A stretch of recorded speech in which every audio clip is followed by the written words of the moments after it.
Pai, obrigado, Pai.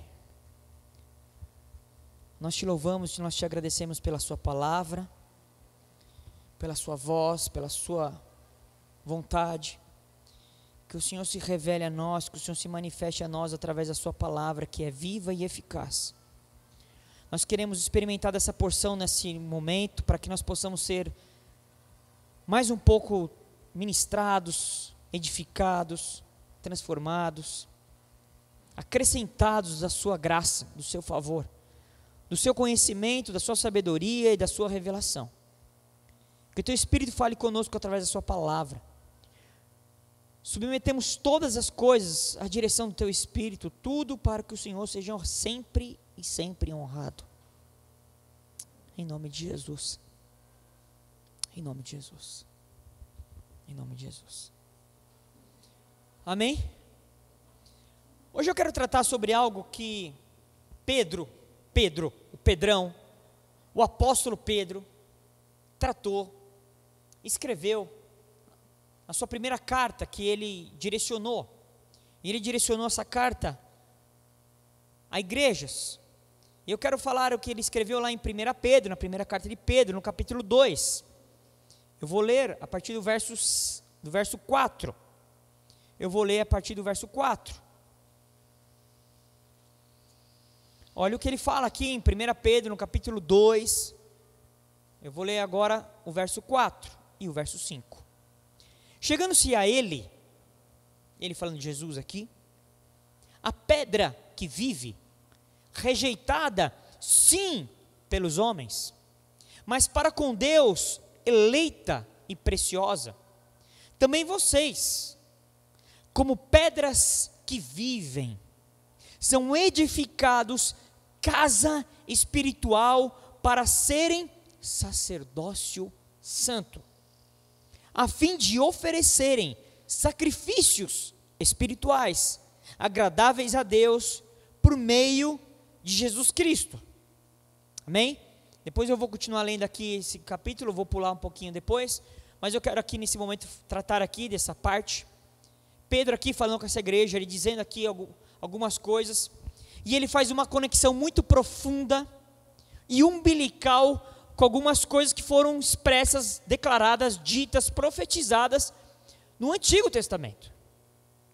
E ele aqui, ele falando sobre Jesus, e ele fala que Jesus aqui, fazendo uma linguagem, uma figura de linguagem, ele chama Jesus, ele fala que Jesus é a pedra que vive. Isso a gente precisa entender, porque uma pedra que vive, por um conceito humano, é inconcebível. Porque se existe uma coisa que a gente olha e vê que não tem vida, é uma pedra.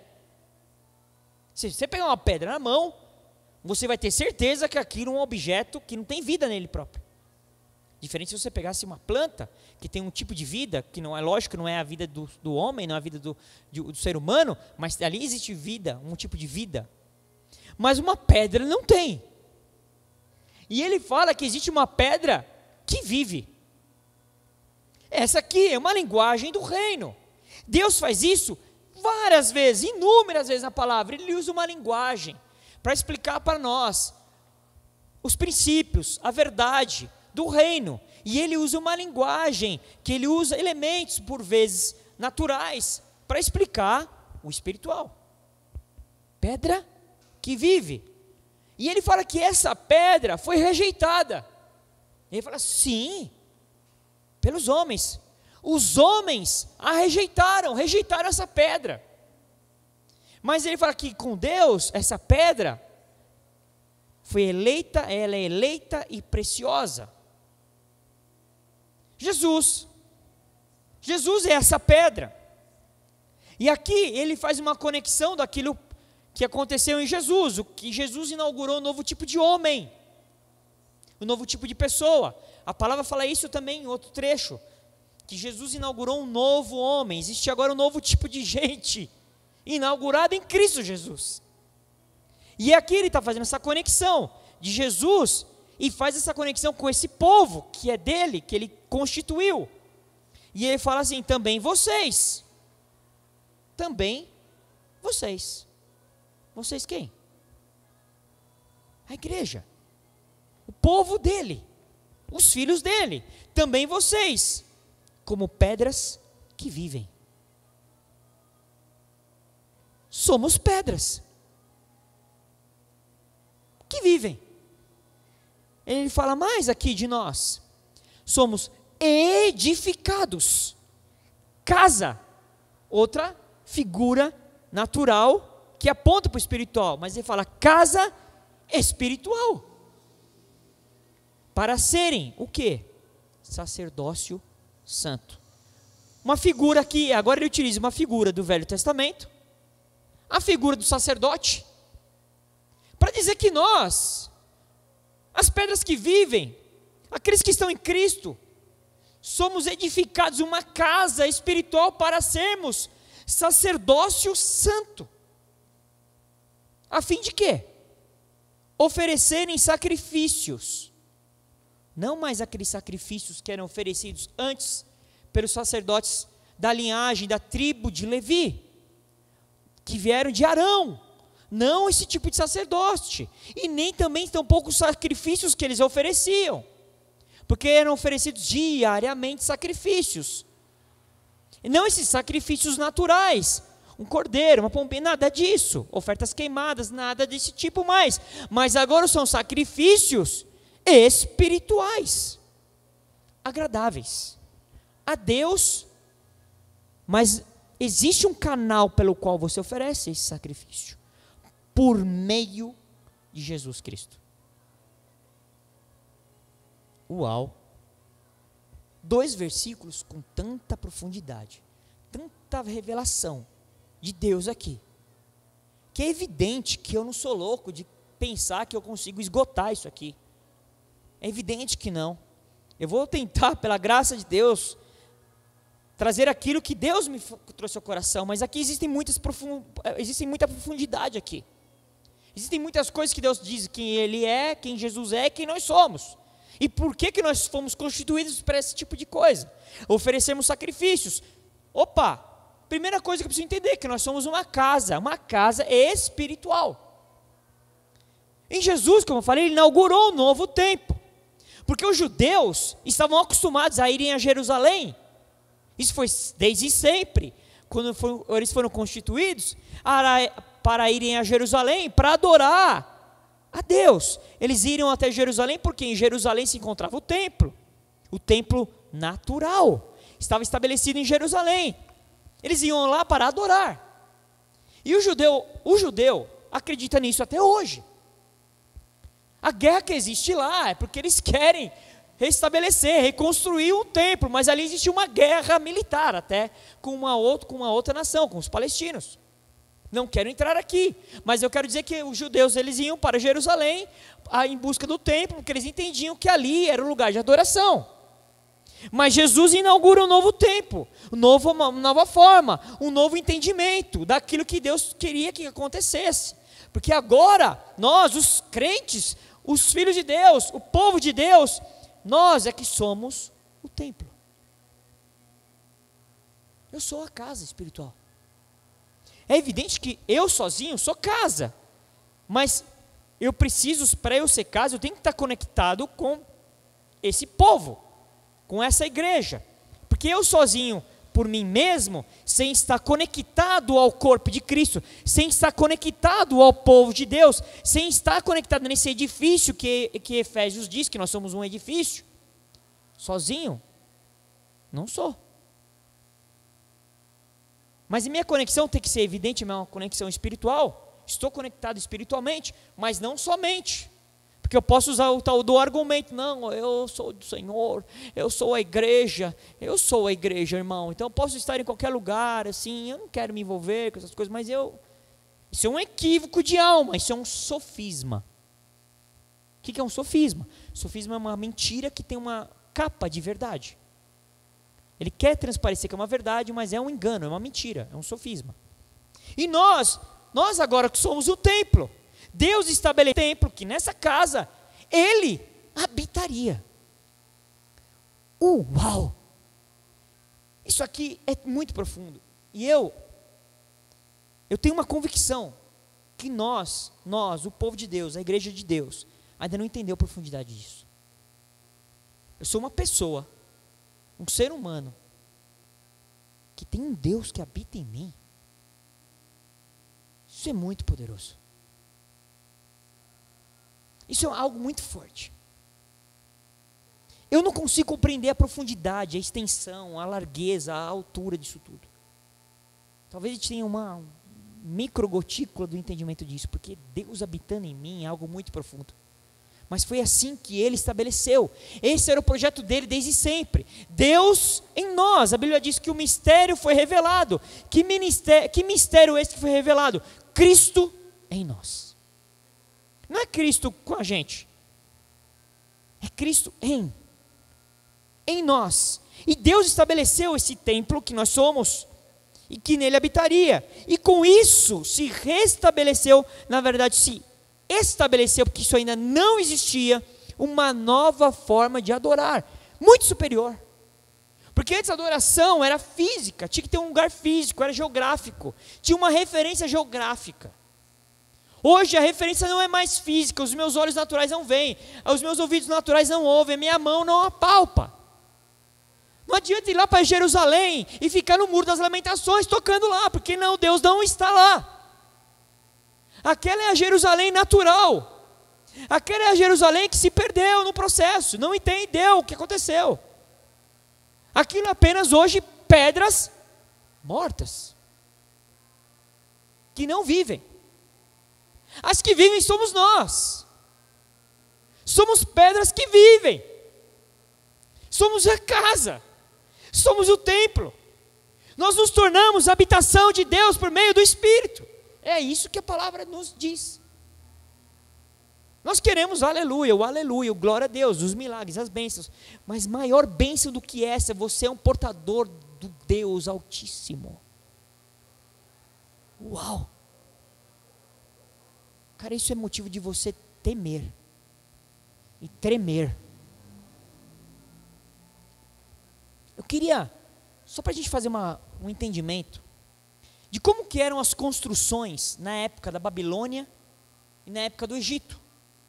Tanto o Egito como a Babilônia, eles tinham suas construções, que eram, como é uma linguagem de hoje, faraônicas, enormes, grandes. E tanto o Egito como a Babilônia tinham seus escravos, e eram os escravos que eram incumbidos de fazer essa mão de obra, pesada, dura. De quê? De primeiro construir, antes de construir os lugares, as muralhas, os lugares, eles faziam os tijolos, para que fossem levantadas as construções. E como que eram feitos os tijolos, tanto na Babilônia como no Egito? Eles eram feitos com moldes abertos, eles eram constituídos moldes, na maioria das vezes retangulares, em geral, e aí depois eles faziam aquilo com barro, eles usavam ali a matéria-prima, e eles colocavam nos moldes e deixavam no sol secando, até o ponto que desse a cura daquele material, e aquilo virasse um tijolo, para construção. Mas pense um pouquinho aqui, vamos pensar, vamos meditar, não como a construção da sua casa de hoje. Vamos tentar voltar a entender, você que já leu alguma coisa sobre história, já viu algum cenário, o tijolo não é como é o tijolo de hoje, pequenos tijolos. Amém? E aí eles faziam os moldes, existia um padrão para se construir. O tijolo não era feito de forma aleatória, tinha que seguir um padrão, tinha que seguir um molde. E eles eram frequentemente assim, por muitas vezes nesses lugares, eles colocavam impressões estampadas nesses tijolos. Ou se colocava o nome do nome do faraó no Egito, em cada tijolo, ou o nome do rei da Babilônia. Tinha uma marca. Às vezes tinha um símbolo, simbolizando aquele rei, simbolizando aquele lugar. Era estampado uma marca. Todos seguiam o mesmo padrão, cada tijolo seguia o mesmo padrão, o mesmo molde. Os tijolos eram iguais, do mesmo formato. Mesma textura, mesmo tamanho, mesma identidade. Quando Deus edifica uma casa, Ele não usa pedras feitas em moldes. Não é essa forma de edificar que Deus usa. Nós acabamos de ler que nós somos as pedras. Deus, Ele edifica com estas pedras. Nós somos as pedras para a edificação de um lugar de habitação dele. Essas pedras, cada uma é diferente da outra. Se você pegar irmãos gêmeos, eles vão ser diferentes. Nem os gêmeos são iguais. Nós somos diferentes. E Deus usa isso para edificar. Cada um tem sua individualidade. Cada um tem a sua forma. Cada um tem a sua identidade em Deus. Que Deus estabeleceu. Que Deus constituiu. Cada um de nós somos um diante dele. Mas cada um de nós fazemos parte de um todo. O negócio é maluco. E eu consegui compreender isso daí, porque eu tenho um vizinho, que ele tem uma casa dele, é uma casa de esquina. E ele tem um muro bem grande, que pega a frente da casa numa rua, vira a esquina e pega a outra rua. E o terreno dele era um pouco de declive. Então o muro ele teve que ter uma altura considerável. E ele decidiu construir o muro dele, não com esses tijolos padronizados. Ele quis fazer com um muro de pedras brutas. E cada pedra tem um formato. Eu gostaria de ter tirado uma foto e mostrado para vocês aqui. E o interessante é que o pessoal me disse lá, que só tinha uma pessoa na cidade que sabia fazer aquele muro com aquele tipo de pedra. Porque não é qualquer pedreiro que sabe fazer. Por que não? Porque como cada pedra é de um jeito, ele tem que vir encaixando pedra com pedra. E ele encaixa uma maior com um jeito tal, outra menor com um jeito... E ele vai encaixando. E você vai vendo isso daqui a pouco. Depois de dias de trabalho, você vê que se cria, ele constrói um muro uniforme. Uniforme. Com cada pedra, uma diferente da outra. Essa é a forma de Deus fazer. Deus usa a individualidade, aquele que Ele colocou em você. Mas que sem você, nós não conseguimos construir essa casa, porque vai faltar. Nós somos, cada um de nós, importantes, porque sem nós não se constrói a casa. Eu sou de um jeito, você é de outro. Mas eu preciso de você. Você precisa de mim. Nós precisamos uns dos outros. O padrão de Deus é diferente do mundo. Mas alguns lugares, algumas, aspas, eu vou chamar assim, denominações, estão tentando edificar a casa conforme um padrão da Babilônia. Todos os crentes têm que ser iguais. Querem fazer todas as pedras iguaizinhas. As pessoas têm que pensar igual, agir igual, se postar igual, se posicionar igual e, se possível, se vestir até igual. Muitos lugares eles querem estabelecer padrões, mas isso vem da mentalidade de Babilônia. Babilônia é a opositora a Deus. A Babilônia, toda vez que você vê Babilônia na palavra, Babilônia é o lugar do equívoco, é o lugar do mal, é o lugar de onde que é oposição a Deus. Não quero muito falar de Babilônia aqui. Mas às vezes nós queremos edificar algo em nome de Deus com o padrão da Babilônia. Se você não fizer isso, se você não fazer o curso tal, se você não fizer tal coisa, se você não dá o dízimo, meu irmão, aleluia. Se você não fizer tal coisa, se você não fizer assim, se você não portar tal jeito, se você você não serve. Você não serve. É lógico que nós temos que entender que Deus tem princípios, os princípios de Deus são inegociáveis. Ninguém pode negociar qualquer princípio da verdade de Deus. Inegociável. Não estamos tratando de princípio. Nós estamos tratando sobre a edificação. A forma de edificar. Muitos hoje estão querendo seguir esse padrão do Egito, da Babilônia. Cantam as mesmas músicas. Seguem o mesmo padrão de pregação, a mesma mensagem. Alguns pegam até o esboço que vem de tal lugar, tem que pregar a mesma coisa, irmão. Aleluia. São governados por um mesmo sistema. E ninguém tem uma identidade. Quer dizer, há de o irmão querer permitir que a identidade dele em Deus seja expressa. Sei lá, tolido. Não está no padrão número 34 do estatuto. Não está. Não está diante da nossa doutrina. Isso aqui, na verdade, irmão, está contra a nossa doutrina, irmão. Então não serve. Não está no padrão. As pessoas só fazem aquilo que são mandadas. O que Deus está fazendo hoje? E eu creio nisso, de todo o meu coração. Deus está quebrando o molde. Deus está quebrando o molde.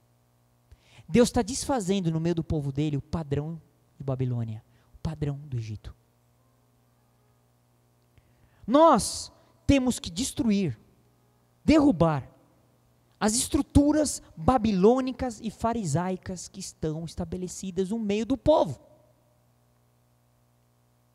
Às vezes eu fico impressionado que às vezes até a linguagem, até as palavras, eles imitam, só replicam. Eu falei isso certa vez, eu não tenho receio de falar, porque isso está na... Existe um aí específico que o pessoal, eles replicam, imitam até o gestual do seu líder mor. O líder mor tem ele faz um movimento com a mão, eles replicam o mesmo gesto. Babilônia. Ou vocês acham que os 12 apóstolos, vou falar só dos 12, não vou nem falar do resto. Os 12 eram iguaizinhos. A palavra toda hora nos mostra que eles eram totalmente diferentes uns dos outros. Pedro era totalmente diferente de João, que era diferente de Tiago, que era totalmente diferente de Mateus. Eles eram diferentes. E Jesus, em nenhum momento, tentou fazê-los ficarem iguaizinhos. Nenhum momento. A única coisa que Jesus disse para eles: siga-me. Siga-me. A Bíblia diz que, alguns deles, a Bíblia diz que eles deixaram tudo e seguiram. Ele não fez um cursinho. Ele não fez o curso de imersão da membresia. Como ser apóstolo de Cristo em 15 capítulos. Jesus os amou desse jeito. É lógico que algumas coisas Jesus teve que botar eles no prumo. É claro. Quando nós saímos do lugar nosso em Deus, Deus nos traz de volta. Porque Ele nos ama, nos corrige porque ama. Deus só corrige quem ama. Quando você corrigir por Deus, se dê agradecido e diga: eu sei que Ele me ama, está me corrigindo. Não, aquelas pedras, essas pedras que nós lemos ali em Pedro, pedras que vivem, elas têm a mesma natureza da pedra que foi rejeitada. Tem outra passagem que diz que Jesus é a pedra angular, ou seja, é a pedra fundamental. Nós possuímos o mesmo tipo de natureza, a mesma natureza, essa pedra fundamental. E nós somos esse sacerdócio santo, sacerdotes também com a mesma natureza do nosso sumo sacerdote, porque a Bíblia diz que Jesus é o nosso sumo sacerdote. Hebreus trata muito claro disso. Hebreus descortina isso numa forma, com uma luz solar. Jesus é o sumo sacerdote, e todos aqueles que estão em Cristo também são sacerdotes dessa mesma linhagem. Nós possuímos a mesma natureza.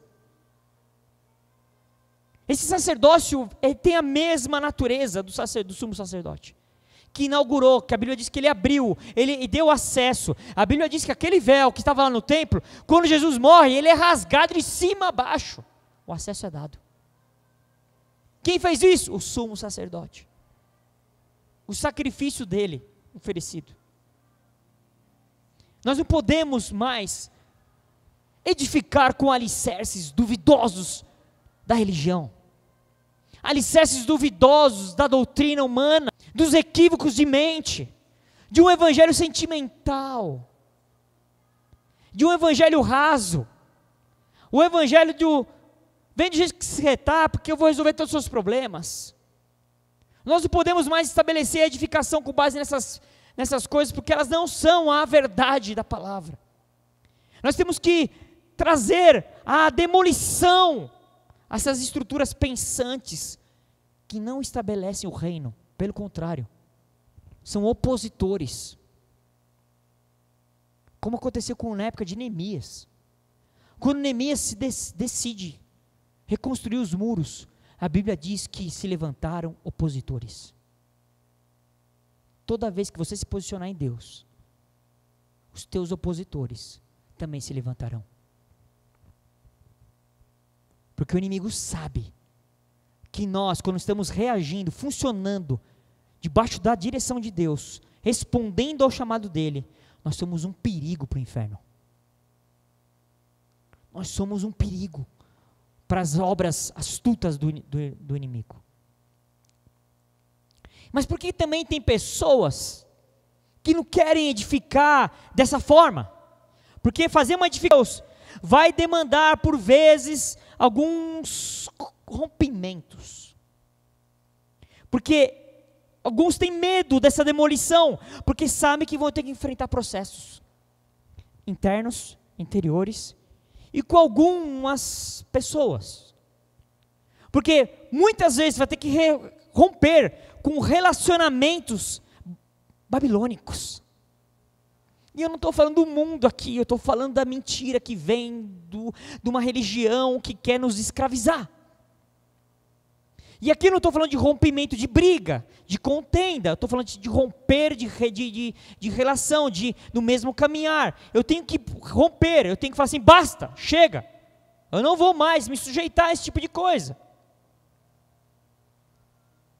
Deus me chamou por um outro tempo. Eu sei que isso é meio complicadinho às vezes de falar. Mas Jesus falou, se você não deixar pai, mãe, irmão, vizinho, papagaio, passarinho, cachorro, para me seguir, você não é digno. Eu sei que é difícil, porque nossos laços emocionais, sentimentais, familiares, de fraternidade, de amizade, às vezes estão tão umbilicados em nós, que nós temos dificuldade. Só que eu vou falar aqui de novo, ninguém está dizendo para você brigar com ninguém. É parar de submeter uma mentalidade de Babilônia, do Egito.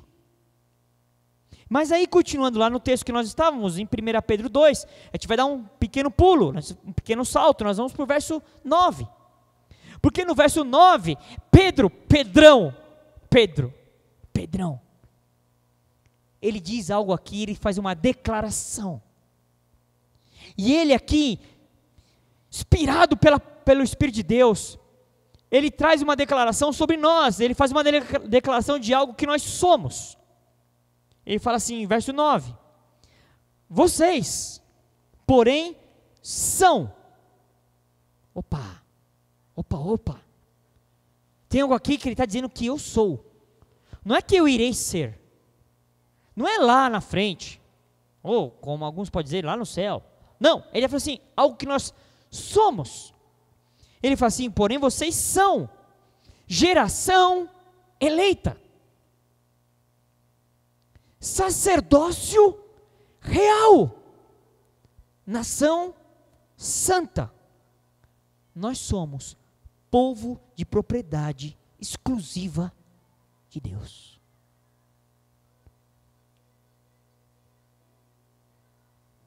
Essa hora não era para ter um silêncio quase fúnebre.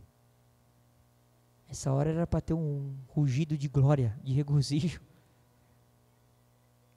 Porque Pedro aqui diz, inspirado por Deus aqui, Deus falando através da vida de Pedro, vocês são, permanecem. E aqui é importante a gente entender o que é essa linguagem de sacerdote, porque ele está dizendo que eu sou um sacerdote. Um sacerdócio real. Eu sou um sacerdote do Deus Altíssimo. E qual que eram as características de um sacerdote? Aqui, primeira coisa, aqui ele coloca vocês são, ele não exclui absolutamente ninguém. Isso aqui não é para uma casta de iluminados. O clero. Não, isso aqui é para todos nós. O que ele está dizendo aqui? Todos os crentes em Deus, todos os filhos de Deus, todos aqueles que estão em Cristo Jesus, são sacerdotes. Todos os cristãos são sacerdotes. Como nós somos, mesma forma que nós somos pedra, nós somos sacerdotes. Todos nós somos pedras que vivem, e também somos sacerdotes, real. E é por isso que não existe a possibilidade de se dizer que alguém é cristão sem estar em comunhão, sem estar comprometido com o corpo de Cristo, porque não faz sentido uma pedra sozinha, como uma pedra sozinha vira uma casa. Me explica essa. Como um sacerdote sozinho vai oferecer sacrifício, da onde, para quem, por onde? Porque ninguém faz um templo com uma pedra só, e ninguém faz um povo com uma pessoa só. A Bíblia está dizendo que eu sou um povo. Não existe povo de de uma pessoa só. Então você que porventura se diz desigrejado, cuidado. Não existe igreja de um só. Não existe.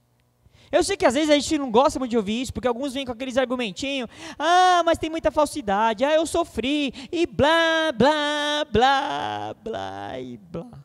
Jesus também. E ele mesmo assim decidiu morrer na cruz. Jesus não disse que era para você viver em lugares onde só tivesse os perfeitos. Até porque se existisse esse lugar, eu ia ser o primeiro a não estar lá. Ia dar ruim para mim. Talvez você, não sei, mas eu não estaria. Não existe igreja, templo, povo de um só. Então se você se desconecta da comunhão, você está em perigo. Plã, plã, plã, plã, plã, sinal de perigo. Sabe aquele lugar quando está pegando fogo, liga a sirene, plã, plã, plã, plã, plã, alerta, alerta, alerta. Você está nesse lugar. Espiritualmente dizendo, você anda com uma sirene e um negócio na sua cabeça assim, para onde você vai? E o inimigo vê, olha lá, olha o soltinho de Jesus. Olha o soltinho de Jesus ali, olha o desapegado. Pam, pam, pam, pam. Aí sai uma ordem lá do inferno. Ataque-o, ataque-o. Pode pegar, ele está sozinho, vai lá. Tanatan, tanatan. Vamos pegar o desegrejado. Uhul! Não existe povo de um só. Não existe. E nós somos sacerdotes. O que mais que os sacerdotes faziam? Eles ofereciam sacrifícios no templo. Eles serviam no templo. Os sacerdotes, era um serviço que eles faziam no templo. Eles serviam no templo. Todos nós, hoje, como eu disse, nós somos o templo. E o templo somos nós, como igreja. Então eu sirvo o meu povo, eu sirvo a minha igreja, eu sirvo esse templo, eu sirvo esse corpo. Eu fui chamado para servir. Porque o sacerdote, ele serve. Ele oferece sacrifícios, ele intermedia, ele faz um serviço em favor de outro. Lógico que ele também oferecia para ele, em função dele mesmo, ofertas. Mas hoje eu não tenho mais um lugar físico, um templo referência físico. Nós somos o templo. E eu sou esse lugar de habitação. E eu sirvo todos aqueles que fazem parte desse templo junto comigo. Sacerdote. O que o sacerdote faz mais? Como eu disse aqui, ele oferece sacrifícios. A função assim, se você pegar um sacerdote e ler o que ele fazia, basicamente oferecer sacrifícios. E a Bíblia diz que nós continuamos a oferecer. Leia lá Romanos capítulo 12. Versículo 1, verso 2. 1 e 2. Nós oferecemos, mas nós não oferecemos mais aquele tipo de sacrifício, como eu falei no começo. Porque nós hoje é que somos um sacrifício. Eu sou o sacrifício. O que eu vou sacrificar? Simplesmente tudo. Como assim? O seu eu precisa ser sacrificado. Enquanto o meu eu, o seu eu não morre, Cristo não reina. A nossa natureza humana, se ela não morre, o velho homem, se ele não morrer, a nova criatura não vive. Qual que é o sacrifício que eu ofereço a Deus? O meu eu todo dia.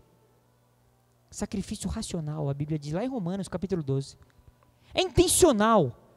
Eu decido me sacrificar. Às vezes dá umas vontades meio equivocadas na mente. Não, em nome de Jesus Cristo, eu renuncio isso. Eu sacrifico o meu eu. Eu sacrifico as minhas vontades. Eu sacrifico os meus desejos. Eu sacrifico os meus sonhos. Os meus, que eu criei, inventei. Sacrifico tudo para Ele. Tudo para Ele. Tudo para Ele. Aí você pode pensar assim, mas... ai, que chato. Mas nem aquele sonhozinho que eu tenho desde... Se você entender que o propósito de Deus é muito maior, muito melhor, que você talvez só vai entender depois que você sacrificar o seu, e aí você vai se deparar com o dele, porque Deus que é para ser zombado. E às vezes a gente não fechar um ciclo das nossas vidas, não interromper um processo em nossas vidas, Deus não traz um novo. Porque Deus, Ele nos ama, e Ele sabe que se Ele derramar um novo em alguma coisa que é uma estrutura antiga, leia-se lá, odres novos, vinho novo em odres velhos. Ele sabe que nós vamos ser destruídos, abalados, nós vamos nos perder no processo. Deus não vai derramar o vinho novo, enquanto nós tivermos pensamentos velhos. Odres velhos. Nós precisamos oferecer em sacrifício o nosso eu. Ah, mas eu sou magoadinho, eu sou uma vítima da sociedade, eu sou uma vítima da minha família, eu sou isso, eu sou aquilo, ou então eu sou o cara, eu sou sei o quê. Se você não oferece, você não vai experimentar daquilo que Deus tem para você. Você já tentou perguntar para Ele o que Ele tem? Para você? Você já tentou fazer esse... É assim, ó, vou te dar uma dica. Chega na sua casa, vai no seu quarto, não mostra para ninguém que você está lá. Fecha a porta, faz assim, ó. Qual que é a sua vontade? Faz assim. Fica parecendo que isso vai acontecer. Ai, vai vir um negócio. Ai. Não é assim. Quando a vontade dele for revelada no seu coração, você vai se regozijar, você vai se prostrar, adorá-lo, você vai exaltá-lo, você vai ficar pleno, você vai ficar cheio, porque você vai entender que Deus tem um caminho para você muito mais excelente. Sacrifício vivo. Por que os cristãos são chamados de sacerdotes também? Porque nós temos acesso a Deus. Antes, o povo judeu, eles não tinham acesso a Deus. Quando eles queriam saber alguma coisa de Deus, eles iam perguntar para o sacerdote. Ou então Deus levantava um profeta. Mas em Jesus inaugurou esse novo tempo, como eu falei. E nós, como sacerdotes do Deus Altíssimo, Deus vivo, nós temos acesso direto a Ele. Não com sacrifícios externos, como eu falei, mas com sacrifícios espirituais. O que é sacrifício espiritual? Acender uma vela desse tamanho na sexta-feira, na encruzilhada? Sacrifícios espirituais. Que negócio é isso aí? Eu sei que se eu jogar aqui, fale para mim que são sacrifícios espirituais em 3, 2, 1, já, valendo. Haverá um silêncio entre nós, talvez. O negócio é meio esquisito mesmo, né? Deus para nossa mente humana, é esquisito. A Bíblia diz que é loucura para aqueles que... como assim? Sacrifício espiritual? Primeiro que sacrifício é um negócio já, no tempo de hoje, sacrifício, eu sou livre, sou independente. Espiritual, podemos colocar muita coisa aqui. Mortificar a carne, orar, jejuar, adorar, meditar na palavra, servir ao meu irmão, amar a Deus sobre todas as coisas, sobre todas as coisas, sobre todas as coisas. E amar meu próximo como a mim mesmo, mas eu gosto tanto, eu me curto tanto. Alguns exemplos de sacrifício espiritual. Dizer não para você e sim para Deus. Mas nós temos visto aí uma geração no meio de igreja de pessoas que são meros ocupantes de cadeiras. A pessoa, o máximo que ela faz é frequentar uma reunião ou um chamado culto e ocupar uma cadeira. Alguns, inclusive, têm cadeira cativa. Essa eu não ia contar, não, mas eu contei. Eu contei que eu já fui no lugar que eu sentei, mas aquela cadeira era do irmão, tá. Geração de ocupantes de cadeira. Não entenderam que nós somos os sacerdotes. E aqui não estou falando sobre posição ministerial, eu não estou hoje falando sobre ser pastor, sobre ser nada disso. Eu estou falando sobre nós sermos os sacerdotes. Somos sacerdotes de Deus. Nós somos sacerdotes de Deus e não consumidores de uma religião. Porque é impressionante como as pessoas querem vir consumir uma religião. Qual que é o prato do dia? Qual é o prato do dia hoje? Qual que é? O milagre de que área hoje? Se for na área familiar, opa, conte comigo porque eu estou com um probleminha lá com o primo lá, hoje eu vou resolver isso aí. Qual que é o prato do dia? Hoje é bênção financeira, irmão. Aí lonta, aí bomba, hein? Uhul! Lá vou eu consumir. Meros consumidores de religião. Mas Deus não chamou nós para isso. Deus não te tirou do império das trevas para viver esse tipo de evangelho enganoso, raso, mentiroso. Não. Se eu e você entendemos efetivamente que eu sou um sacerdote e você é um sacerdote, o nosso ser, nossa postura, nosso pensamento muda imediatamente. Na minha casa, fora da minha casa, no meu trabalho, fora do meu trabalho, no meu contexto, fora do meu contexto. Eu sou sacerdote. Eu estou carregando um Deus dentro de mim, vivo. Eu não posso mais pensar como eu estava pensando. Eu não posso mais agir como eu estava agindo. Eu sou um sacerdote real. Alguns às vezes vêm para uma igreja para massagear o ego. Está passando um certo probleminha em casa, fora no serviço, sei lá, e ele quer receber uma massagem do ego. Irmão, não fica assim não, você é amado do Deus. Querido, você é preciosa, né? As amigas amam essa da parte. As amigas, amiga amada de Deus. Elas, eu precisava ouvir isso. Massageia meu ego, aleluia. Tem muito culto hoje que é palestra. Dos coaches. Para ver se dá uma animada em você, para ver se traz um bem-estar, para dar uma motivada, para ver se você de repente se dá uma animada aí, né, meu amigão? Isso não é o evangelho. Isso não é sacerdócio. O culto não foi feito para mim, nem para você. O culto fazemos para Ele. Ele tem que ser honrado. Ele tem que receber a glória. É Ele que tem que receber o louvor. É Ele. Eu sou sacerdote porque eu adoro o sacrifício para Ele. Ele é digno.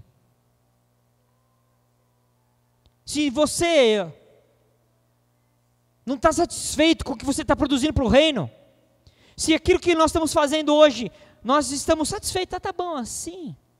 Isso nunca vai trazer uma mudança de mentalidade. Nós nunca vamos alcançar o alvo, afinal de contas está tudo bem. Mas sabe o que é tremendo? Lá em Êxodo, no capítulo 19, eu convido você a ler comigo aqui, 19, a partir do verso 5, em Êxodo 19, 5, Deus tratando ali com o povo, usando a vida de Moisés ali, estava naquele momento ali, com ele, com a galera ali de Moisés, ele fala assim, olha o que Deus fala, lá em Êxodo 19, a partir do verso 5, agora, pois, se ouvirem atentamente a minha voz, e guardarem a minha aliança, olha o que ele diz, aqui, ele coloca uma condição futura, vocês serão, o quê? A minha propriedade peculiar, dentre todos os povos, porque toda a terra é minha, e vocês serão, futuro, para mim, um reino de sacerdotes, uma nação santa. São estas as palavras que você falará aos filhos de Israel. Deus faz uma declaração, Deus faz uma promessa. Deus diz o seguinte: se vocês ouvirem, se vocês se atenderem às minhas palavras, à minha aliança, eu vou fazer de vocês um povo particular, peculiar, todo meu, e vocês serão um reino de sacerdotes, uma nação santa. Vocês serão. O que acontece? Pedro entendeu em Deus, entendeu em Cristo, pelo aquilo que Cristo fez, e ele pegou essa palavra que estava em Êxodo e trouxe, revelou para nós hoje. E aí Pedro diz, como nós lemos: vocês são, porque Cristo fez isso por nós. Aquilo que era uma promessa se tornou em nós hoje uma verdade, uma realidade. O povo judeu só tinha isso como promessa, mas ela se cumpre e ela vai permeando pelos tempos, pelo tempo. Aí Jesus vem e essa palavra se manifesta. Hoje nós somos hoje aquilo que Deus sempre desejou que nós fôssemos: um reino de sacerdotes, uma nação santa. É santa essa nação, não é uma nação suja, impura, santa. E olha mais, lá em Apocalipse, capítulo 1, eu sei que você não lê Apocalipse, mas vai lá hoje, Apocalipse capítulo 1, no verso 6, primeiro verso 6, olha o que diz, o que Jesus fez, olha o que ele fez, e aqui ele começa a falar uma linguagem aqui, o tempo verbal aqui é passado, e nos constituiu, ou seja, ele já fez. O que? Olha o que Jesus nos fez. Aqui está reafirmando, está declarando, está expressando a realidade da palavra. Reino, sacerdotes para o seu Deus e Pai. A Ele a glória e o domínio para todo sempre. Amém. Aqui está dizendo algo que já aconteceu em Jesus. Ele nos constituiu. Essa palavra constituiu significa estabeleceu. Te estabeleceu, te colocou na condição de reino e sacerdote. Mas mais do que isso, um pouquinho mais para frente, capítulo 5 de Apocalipse, verso 8. 5:8. E quando ele pegou o livro, os 4 seres viventes e os 24 anciãos se prostraram diante do Cordeiro, tendo cada um deles uma harpa e taças de ouro cheias de incenso, que são orações dos santos, e cantavam um novo cântico, um cântico novo.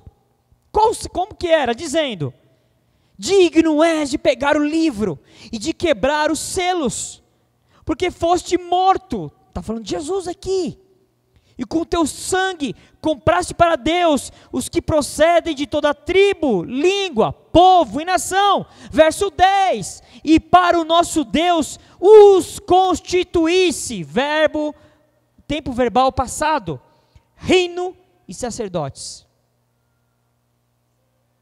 Mas tem um detalhe: e eles reinarão sobre a terra. Olha o que Cristo fez. Você imagina que os seres viventes, os anciãos estão glorificando a Ele, o Cordeiro, eles se prostram e eles começam a cantar um cântico novo, e olha o que eles falam: que Jesus constituiu o povo dele como reino sacerdotal, e que nós iremos reinar sobre a terra. Opa! Essa palavra reino, quando ele fala aqui no verso aqui, ó, para o nosso Deus constituíste reino e sacerdote.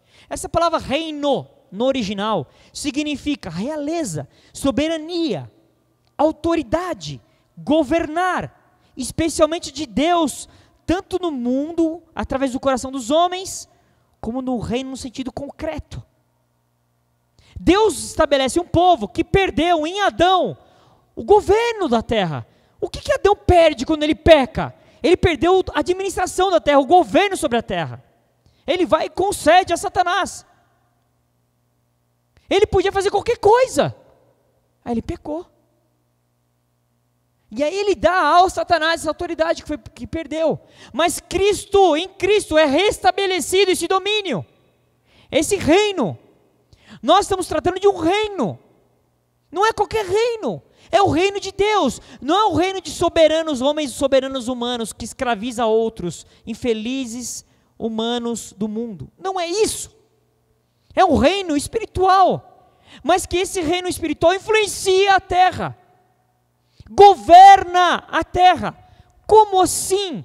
Não é um poder bélico, não é um poder militar, não é um poder financeiro, não é um poder econômico, não é um poder social, não é um governo nesse sentido. É um governo através de estabelecer, firmar os princípios da verdade do reino de Deus. Eu e você fomos estabelecidos para isso. Eu reino na terra, estabelecendo a verdade do reino. Toda vez que Deus é glorificado através de uma postura minha dessa, o reino dele é estabelecido, é firmado. E essa palavra aqui que nós lemos aqui no final, reinarão sobre a terra, e reinarão sobre a terra, a palavra no original, essa palavra aqui no original significa, é reinar como um rei mesmo, como um rei. Ou seja, exercer domínio, governo. O que Deus fez em Cristo, restabeleceu o governo da terra para Ele, através do povo dele. Aonde você tem visto isso hoje? Cadê o povo de Deus reinando? O máximo que o povo quer é ser beneficiado com esse reino, com bênçãos e mais bênçãos, favores e mais favores. Pregar esse negócio de sacrifício, negar o meu eu, isso não é legal não, hein? E na igreja lá é mó legal, os caras falam assim, hoje você vai vencer, hoje vai, hoje vai, vamos romper, é hoje o dia da bênção, irmã, dá glória aí, recebe e não duvida. Deus nos estabeleceu para isso. O problema é também que às vezes nós nos equivocamos com esse entendimento. Que reino que é esse? Como que é essa forma de reinar? Eu reino sacrificando o meu eu. Eu reino quando eu digo assim, não vive mais eu, mas Cristo vive em mim.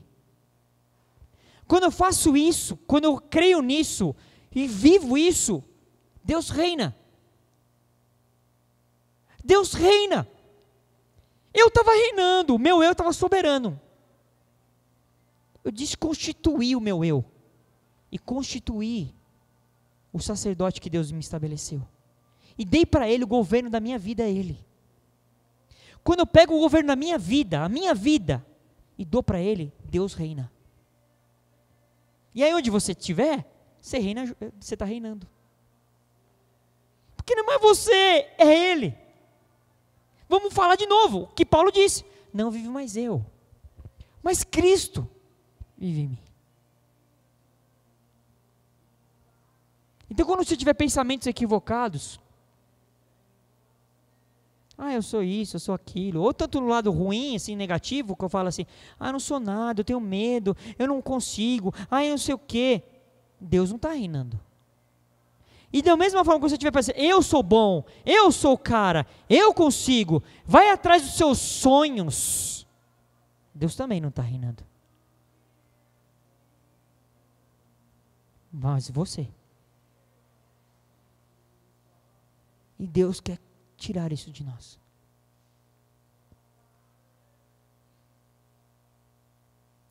Nós, ao invés de discipularmos as nações, a gente está querendo ir para o céu, filho. A gente está querendo ir para o céu. Está ruim aqui, está chato, está difícil. Eu quero ir para o céu. Voltar logo. Está difícil. Você não está demorando. Ao invés de nós entendermos que nós temos que discipular as nações, não é evangelizar, eu estou falando de outra coisa, estou falando de discipular as nações. Nós queremos ir para o céu. Não entendemos nada. Todo sacerdote é um tipo de Cristo. É uma tipologia de Cristo. Eu quero terminando aqui dizendo o seguinte: Várias coisas, quando você vai ler lá a lei do sacerdócio, lá estabelecido por Deus, lá atrás, no Pentateuco, existiam várias condições, requisitos de que uma pessoa não podia, quem tivesse alguma daquelas coisas ali, ele não podia ser sacerdote. Eu vou só falar de duas coisas aqui. Um cego, por exemplo, ele não podia ser um sacerdote. Não podia. Pregar isso hoje está perigoso. Porque fala assim, esse Deus aí, ele exclui as pessoas. Preconceito. Não é isso. Existe uma linguagem. Qual que é a linguagem? A linguagem não era literal.